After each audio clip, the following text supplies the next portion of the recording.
अगर मैं आपसे ये सवाल करूं माय डियर फ्रेंड्स कि क्या हम अपने आप को एक अच्छा इंसान मानते हैं, तो आप में से ज्यादातर लोग हाँ ही बोलेंगे। ज्यादातर नहीं, सारे के सारे लोग हाँ बोलेंगे कि हाँ मैं एक अच्छा इंसान हूं। हो सकता है कि मैं अमीर नहीं हूं, लेकिन मैं अच्छा इंसान अवश्य हूं। मैंने कई सारे प्रोग्राम में पब्लिकली ये पूछा है कि आप में से कितने लोगों को लगता है कि मैं एक अच्छा इंसान हूं, तो सारे ही सारे लोग हाथ ऊपर करके बोलते हैं कि yes I am a good human being. तो मेरा एक दूसरा सवाल रहता है कि अब आप मुझे ये बताइए कि पैसा, जिसे हम लक्ष्मी कहते हैं हमारे धर्म में, पैसा या तो लक्ष्मी अच्छे इंसानों के पास में होगी तो उसका सही इस्तेमाल होगा, या बुरे लोगों के पास में जाएगी तो उसका सही इस्तेमाल होगा? तो लोग बोलते हैं कि पैसा अगर अच्छे इंसानों के पास में जाता है तो उसका सही इस्तेमाल होता है। माय डियर फ्रेंड्स, अच्छे इंसान के पास में पैसा आएगा तो ही वो सोसाइटी के 4 गरीब बच्चों को बढ़ाने के लिए मदद करेगा। बुरे इंसान के पास में पैसा आएगा तो वो दारू में, अय्याशी में, घूमने फिरने में, गाड़ी घोड़े में बर्बाद कर देगा। लेकिन यदि आपके और मेरे जैसे अच्छे लोगों के पास में पैसा आता है तो हमें मन करता है कि मैं 4 गरीब बच्चों को पढ़ने में मदद करूं। हमें मन करता है कि मैं किसी वृद्धाश्रम में जाकर के बुजुर्ग लोगों के लिए कुछ कपड़े दान में देकर के आऊं। मुझे मन करता है कि मैं महिलाओं के लिए गृह उद्योग करके दूं। आप अपने समाज में कुछ अच्छा काम करेंगे। दूसरा,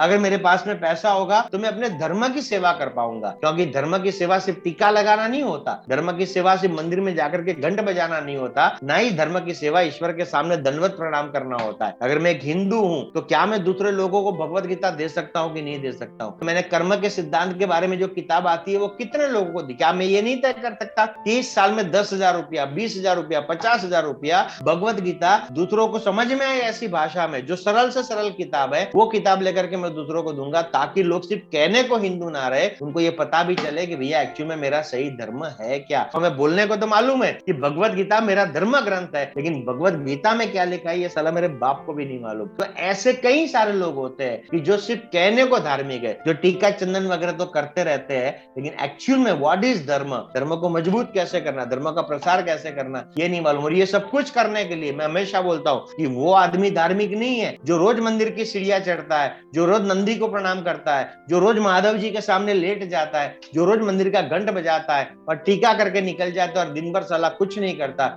मेरे हिसाब से वो आदमी ज्यादा आध्यात्मिक है कि जो मंदिर बनाने के लिए 5 लाख रुपए का डोनेशन देता है, जो मंदिर बनाने के लिए 10 लाख रुपए का डोनेशन देता है। तो धर्म की सेवा करने के लिए भी अच्छे इंसानों का अमीर बनना आवश्यक है। और लास्ट में आता है माय डियर फ्रेंड राष्ट्र। क्यों मुझे पैसा कमाना चाहिए? क्योंकि राष्ट्र की सेवा, मैं हमेशा बोलता हूं कि राष्ट्र की सेवा करने के 3 तरीके हैं कि या तो फौजी बन जाइए, बॉर्डर पे जाइए और देश के लिए जान दे दीजिए। दूसरा तरीका यह है कि मैं इतना बड़ा आदमी बनूं, इतनी बड़ी कंपनी करूं कि मैं लोगों को रोजगार दे पाऊं। तो रोजगार देना भी देश सेवा है। रोजगार देना ये सरकार की जिम्मेदारी नहीं है, रोजगार देना नागरिकों की जिम्मेदारी है। अगर नागरिक बड़े बनते हैं तो वो दूसरे नागरिकों को रोजगार देते हैं। ये देश पछात है, ये देश पिछड़ा हुआ है 75 साल के बाद भी। सबसे बड़ा कारण यही है कि नागरिक सोचते हैं कि रोजगार तो देश देगा, रोजगार तो सरकार देगी। सरकार का काम नहीं है। सरकार रोजगार देगी तो कौन सा देगी बॉस? सरकारी रोजगार देगी ना। कोई भी प्रधानमंत्री या मुख्यमंत्री मुझे ये कह सकते हैं कि आनंद भाई आपको अपनी कंपनी में इतने लोगों को रखना है। मेरी प्राइवेट कंपनी है, कोई सरकारी कंपनी तो है नहीं, तो मेरी कंपनी में किसको रखना है वो मैं डिसाइड करूंगा। तो सरकार अगर रोजगार देगी तो वो सरकारी रोजगार देगी, और सरकारी रोजगार देगी तो उसका बोझ किसके ऊपर आएगा?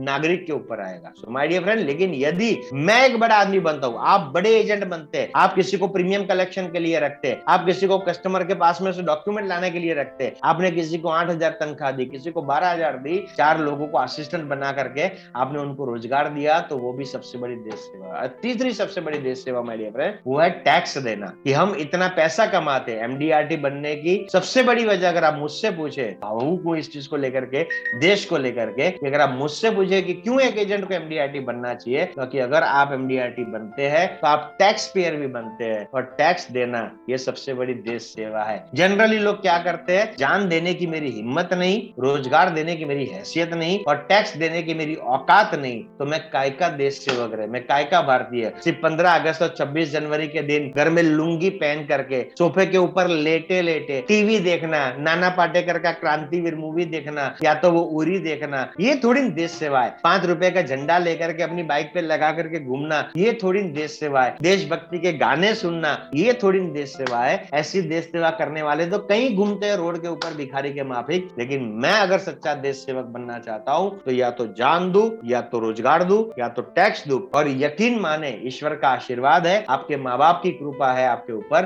कि जिसकी वजह से आप LIC जैसे धंधे में है कि जहां पर आप 3 में से 2 चीजें कर सकते हैं। हम रोजगार दे सकते हैं और टैक्स दे सकते हैं। सबसे पहले MDRT करिए, टैक्स दीजिए, बड़े एजेंट बनिए और रोजगार भी दीजिए। ईश्वर की कृपा होती है तभी इंसान को LIC एजेंट बन के देश सेवा, समाज सेवा और धर्म सेवा करने का मौका मिलता है। सेवा की बातें बिना पैसों के करना ये दकोसलेबाजी के अलावा और कुछ नहीं है। और यदि आप इन दकोसलेबाजी से बाहर निकल करके सच्ची सेवा करना चाहते हैं तो MDRT करिए, अमीर LIC एजेंट बनिए और ये सारी चीजें आप कर पाएंगे। मेरी तरफ से आप सभी लोगों को MDRT के लिए ढेर सारी शुभकामनाएं। Wish you all the very best. God bless you all. Bharat माता की जय एंड जय हिंद।